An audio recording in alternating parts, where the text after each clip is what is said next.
तो नमस्कार, कैसे आप सभी। आशा करता हूँ कि स्वस्थ और मस्त होंगे और अपनी पढ़ाई को लेकर के अच्छे से चल रहे होंगे। तो अभी तक बहुत सारे बच्चों का यही था कि सुपर 100 का पेपर इस साल होगा या नहीं।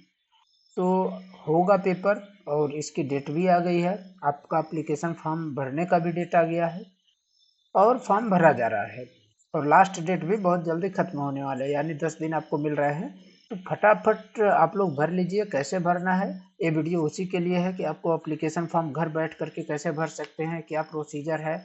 तो पूरा A to Z आपको इस वीडियो में बताया जाएगा। आप लोग लास्ट तक जरूर बने रहिएगा, कहीं भी वीडियो को स्किप मत करिएगा, क्योंकि आप जहाँ स्किप करेंगे फिर आपको नहीं समझ में आने वाला। ठीक है, क्योंकि मैं फटाफट हर एक एक चीज़ आपको बताऊंगा। तो सबसे पहला चीज़ है कहाँ से फॉर्म भरा जा रहा है। तो इसकी ऑफिशियल वेबसाइट mpsos.mponline.gov पर जा करके आप इसका एप्लीकेशन फॉर्म भर सकते हैं।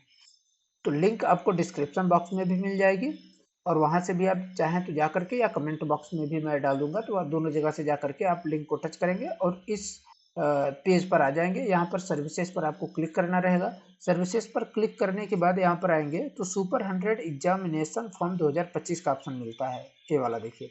ठीक है, तो यहाँ पर क्या करना होगा आपको, यहाँ पर फॉर्म फिल फॉर्म का ऑप्शन आएगा, यानी ऊपर से सेकंड नंबर पर यहाँ पर सक्षम भैया बहन पोर्टल है। इसके बाद सुपर 100 का जो है वो फॉर्म का है।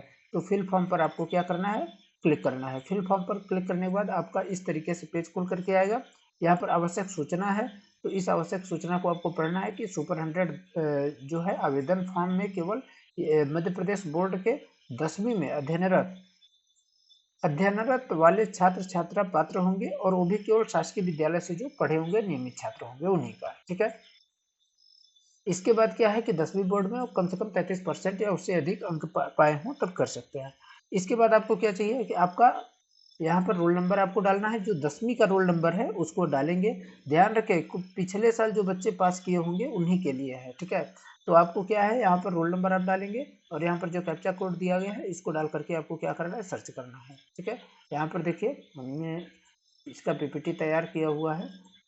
ये रहा है, रोल नंबर डालें और इसके बाद यहाँ पर कैप्चा कोड डाल करके आप सर्च करेंगे। सर्च करने के बाद क्या होगा, यहाँ पर आपका इस तरीके से डिटेल खुल करके आ जाएगा। यहाँ रोल नंबर जो है, रोल नंबर के बेस पर ही सब कुछ आएगा। तो यहाँ पर आपका आएगा नाम। डालने के लिए आपको मैनुअली सब कुछ भरना होगा, यानी पर्सनल डिटेल है तो इसको आपको भरना है। आपको नाम भरना है जो कि 10वीं के अंक सूची में जैसा दिया गया है, सेम सेम आपको भरना रहेगा। यहाँ पर पापा का नाम उसी के हिसाब से, मम्मी का नाम भी उसी के हिसाब से, और डेट ऑफ बर्थ भी उसी के हिसाब से डालना है। माध्यम में आप सर्च करें, मतलब सेलेक्ट करेंगे किस माध्यम से आप पेपर देना चाहते हैं। ठीक है, इसके बाद कैटेगरी, किस कैटेगरी से आप आते हैं, तो यहाँ पर सारे कैटेगरी रहेंगे। जैसे सामान्य हो गया, ओबीसी हो गया, एसटी एससी है, तो सारे आपके रहेंगे। तो आप जिस भी कैटेगरी से आते हैं उसको सेलेक्ट करेंगे। जेंडर में महिला या पुरुष सेलेक्ट करेंगे। डोमिसाइल क्या मध्य प्रदेश की है, यस या नो करेंगे। क्या बीपीएल कार्डधारी हैं, यस या नो। अगर हैं तो यस करिए, अगर नहीं है तो नो करिए। क्या आप फिजिकली हैंडीकैप हैं, यानी क्या आप दिव्यांग हैं। अगर हैं तो यस करिए, अगर नहीं है तो नो करिए। जैसे नो करते हैं यहाँ पर तो ये वाला ऑप्शन हट जाएगा। अगर यस है तो यहाँ पर जब आप ओपन करेंगे, इसको टिक करेंगे, तो यहाँ पर आपको आ जाएगा जैसे मतलब क्या आपको दिक्कत है, यानी किस रूप से आप दिव्यांग है, यानी आँख से, पैर से, या फिर कहाँ से हैं, तो उसके बारे में वहाँ पर रहेगा।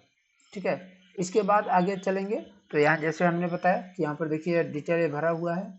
आपका डेट ऑफ बर्थ हो गया, यहाँ मीडियम हो गया कि किस मीडियम का है, महिला है या पुरुष है, जो भी है तो उसको सेलेक्ट करिए। क्या है, मध्य प्रदेश के डोमिसाइल आपकी है या नहीं, है तो यस करिए, नहीं है तो नो करिए।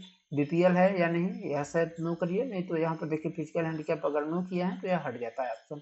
इसके बाद आता है एग्जामिनेशन का डिटेल के लिए। तो एग्जामिनेशन के डिटेल में आपको क्या भरना होगा, यहाँ पर किस सब्जेक्ट से आप एग्जाम देना चाहते हैं, किस सब्जेक्ट के लिए, यानी स्ट्रीम क्या लेके आप 11वीं में 10वीं के बाद। तो यहाँ पर आप सेलेक्ट कर सकते हैं बायो मैथ, दो ऑप्शन आएगा यहाँ पर, ध्यान रखिएगा, सिर्फ बायो और मैथ का ऑप्शन आता है। बायोलॉजी आप सेलेक्ट करेंगे तो यहाँ पर जेई और नीट का ऑप्शन आएगा। ठीक है, तो यहाँ पर जेई और नीट के ऑप्शन को डाल करके आप आगे बढ़ सकते हैं। यहाँ पर जैसे हमने जेई डाला और नीट डाला है, तो यहाँ पर ऑप्शन रहता है आपका जेई भर का देना चाहते हैं या नीट का, या आपका प्रेफरेंस के हिसाब से कि आप पेपर देंगे। जेई का अगर ज़्यादा अंक आ गया और मतलब आपके जो अंक आए उसके बेस पर आपका सबसे फर्स्ट प्रेफरेंस जेई रहेगा। अगर नहीं हुआ तो नीट कर सकते हैं, या फिर नीट हमारा फर्स्ट प्रेफरेंस, सेकंड नंबर पर अगर नीट में नहीं हुआ तो जेई का हमारा हो जाए। तो इस तरीके से प्रेफरेंस भी यहाँ पर आप डाल सकते हैं। जो दोनों के लिए तैयारी करना चाहते हैं, मान लीजिए कि जिनका ऐसा है कि नहीं हम पेपर देंगे, पेपर के बाद हमारा जैसा नंबर आएगा, कि चाहे जेई हो जाए चाहे नीट हो जाए, हमको कोई उससे फर्क नहीं पड़ता, मतलब हमको उस जगह पर पढ़ना है, तो आप दो में से कोई एक सेलेक्ट कर सकते हैं फर्स्ट सेकंड में। अगर आप कंफर्म है कि नहीं हमको जेई ही करना है तो जेई भर को सेलेक्ट करिए। अगर आपको कंफर्म है कि नहीं हमको नीट की तैयारी करनी है तो नीट भर को आप करिए। इसके बाद यहाँ पर जिस स्कूल से पढ़े हैं यहाँ पर सेलेक्ट करेंगे। ध्यान रखेंगे यहाँ पर जो आपका 10वीं बोर्ड था, जिस शहर में सेंटर था वहाँ पर ऑप्शन आएगा, तो वो शहर का नाम लिखा रहेगा। यहाँ पर उसे जो आप जिस स्कूल से पढ़े हैं आपके अंक सूची में लिखा रहेगा स्कूल का नाम, तो वहाँ पर यहाँ सर्च सेलेक्ट करने का ऑप्शन आएगा, सेलेक्ट करिएगा। मोबाइल नंबर आपको अपना डालना है, यानी अपना, मम्मी का, पापा का, भाई का, बहन का, यानी जो परिजन नज़दीक वाले हैं उनका नंबर ही डालना है। ईमेल आईडी डालना है। 10वीं में जितने नंबर पाए हैं उसको डालिए और टोटल अंक कितना था उसको डालिए। इसके बाद जो आप परसेंटेज है तो ऑटोमेटिक आ जाएगा परसेंटेज। तो यहाँ पर क्योंकि जैसे आप नंबर डालते हैं तो परसेंटेज वाला आप ऑटोमेटिक वहाँ पर दिखने लगेगा कितना परसेंट बना है।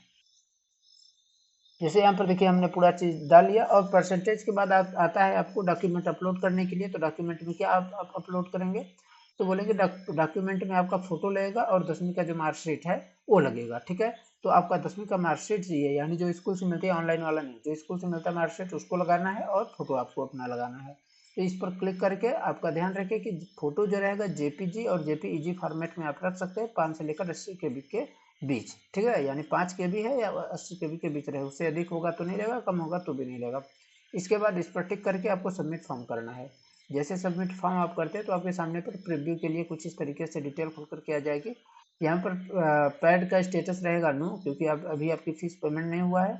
आप यहाँ पर प्रीव्यू कर रहे हैं, यानी आप अपने फॉर्म को देख रहे हैं। ठीक है, वहाँ पर ऑप्शन आएगा आपको प्रीव्यू जब करेंगे तो जैसे फॉर्म सबमिट करते हैं ना, तो प्रीव्यू के लिए दो ऑप्शन आता है, एक प्रिंट के लिए और एक होता है आपका फीस पेमेंट के लिए। तो हमने प्रिंट किया तो प्रिंट में ये डिटेल यहाँ पर खुल करके आएगा। अगर आप फीस पेमेंट करेंगे तो ये डिटेल खुल करके नहीं आएगा, और आपको दिखेगा वहाँ पर स्क्रीन पर। आप लोग उसको चाहे तो प्रिंट करें, नहीं तो आप निकाल करके मतलब डायरेक्ट लास्ट वाला ही प्रिंट आप चाहें तो निकालें। ठीक है, तो हमने प्रीव्यू यहाँ पर किया कि हाँ हमारा सब कुछ सही है या नहीं। जब सब कुछ सही है तो इसके बाद पेमेंट पर जाएंगे। पेमेंट पर जैसे ही जाएंगे तो इस तरीके से पूरा डिटेल खुल करके आ जाएगा। एप्लीकेशन नंबर यहाँ पर रहेगा, यहाँ पर क्लास रहेगा, रोल नंबर आएगा, कौन सा ईयर है वो रहेगा, एग्जाम का नाम यहाँ पर रहेगा, डॉक्यूमेंट टाइप का ये सब है। फीस जो है वो दिखाएगा यहाँ पर, किस माध्यम से, एक कियोस्क के माध्यम से दिखा रहा है। जिसका अगर जो कियोस्क से कर रहे होंगे तो वो इसी तरीके से करेंगे। मान लीजिए कोई कियोस्क से नहीं कर रहा है तो उसको सिटीजन पर क्लिक करना है। सिटीजन वाला ऑप्शन बहुत ही आसान है। सिटीजन पर जैसे आप क्लिक करेंगे तो कुछ टाइम बाद इस तरीके से खुल कर देखिए सिटीजन हो गया, सबमिट करेंगे। ठीक है, सिटीजन सबमिट करने के बाद कुछ तरीके से इस तरीके से खुल करके आएगा। यहाँ पर यूपीआई पर आपको क्लिक करना है। यूपीआई के बाद जैसे जाएंगे तो वहाँ पर आपका आएगा कि स्कैनर के रूप में करेंगे, यानी क्यूआर कोड के रूप में या किस में, तो वहाँ पर ऑप्शन रहेगा तो उसको आपको सेलेक्ट कर लेना है। और उसके बाद वहाँ पर रहेगा मतलब पेटीएम के माध्यम से या फिर किसी दूसरे माध्यम से, तो दो में से किसी एक को सेलेक्ट करके आपके पास आपके सामने स्कैनर खुल जाएगा। ठीक है, यहाँ पर देखिए इस जो रहेगा पेमेंट गेटवे का, तो इसको सबमिट करेंगे क्योंकि आपका पेमेंट बताएगा कितना रुपए कटेगा। जैसे आप सबमिट करते हैं तो आपके सामने ये स्कैनर खुल जाता है। स्कैनर खुल जाएगा, आपको स्कैन करना है, किसी भी माध्यम से आप स्कैन करें, जो भी आप फ़ोन पे, गूगल पे या जो भी चलाते हैं ऐप, तो उसके माध्यम से आप स्कैन करके पेमेंट करिए। पेमेंट करने के बाद आपका ये लास्ट वाली पावती, भुगतान पावती आपको मिल जाएगी। यहाँ पर पूरा डिटेल आपका रहेगा। आपको एक बार बढ़िया से फिर से क्रॉस चेक कर लेना है कुछ गड़बड़ तो नहीं, क्योंकि गड़बड़ होगा तो फिर दिक्कत हो सकती है आपको। इसलिए यहाँ पर पूरा हर चीज़ ध्यान से करना है। देखिए यहाँ पर पैड स्टेटस यस दिखा रहा है, और बाकी यहाँ पर जैसे ही आप जब सब कुछ करते हैं, अभी आपको ऊपर दिखाएं थोड़ा सा, यहाँ पर देखिए जब आप सब कुछ कर लिए तो फोटो जैसे अपलोड हो जाता है, फोटो आपका दिखेगा, बढ़िया से देख लीजिएगा फोटो आपका सही है कि नहीं। और यहाँ पर मार्कशीट, ठीक है, ऐसा तो नहीं कि कोई दूसरा आप लगा दिए हैं, तो आपको यहाँ पर ध्यान रखना होगा कि हम कोई दूसरा तो नहीं गलती से लग गया है। अगर लगा होगा तो उसको सुधार करके फिर आप सबमिट करेंगे। सबमिट कर देंगे तो यहाँ पर आपका क्यूआर कोड रहेगा जो पेमेंट वाला है हर चीज़। तो इस तरीके से पूरा रहेगा। यहाँ पर प्रिंट का ऑप्शन आएगा, तो आप प्रिंट भी अपना फॉर्म चाहें तो कर सकते हैं। ठीक है, और प्रिंट करके आप इसको बाकायदे रख लीजिएगा, क्योंकि लास्ट के टाइम पर आपको यही एप्लीकेशन नंबर जो है, इसी एप्लीकेशन नंबर के जरिए आपको एडमिट कार्ड प्राप्त होगा। ठीक है, तो इस वीडियो में बस इतना ही। आशा करता हूँ कि आप सभी को वीडियो अच्छी तरीके से समझ आ गई होगी। फीस कितना है, तो भाई फीस आपका 200 रुपये है। पोर्टल चार्ज मिला करके आपका पोर्टल चार्ज 30 रुपये है, और जो फीस अमाउंट है 170 रुपये, यानी आपको पूरा मिला जुला के कितना करना है, 200 रुपये फीस पेमेंट करना होता है। और इसके साथ ही इस वीडियो को हम समाप्त करते हैं। आपको वीडियो कैसी लगी आप लोग कमेंट करके जरूर बताइएगा। अगर वीडियो अच्छी हो तो इसको आप लोग लाइक कर दीजिए, और चैनल को अभी तक सब्सक्राइब नहीं किया तो इसको फटाफट सब्सक्राइब कर लीजिए, क्योंकि सुपर 100 से संबंधित जितनी भी जानकारी होगी आपको सभी जानकारी इस चैनल पर मिलने वाला है। ठीक है, तो धन्यवाद।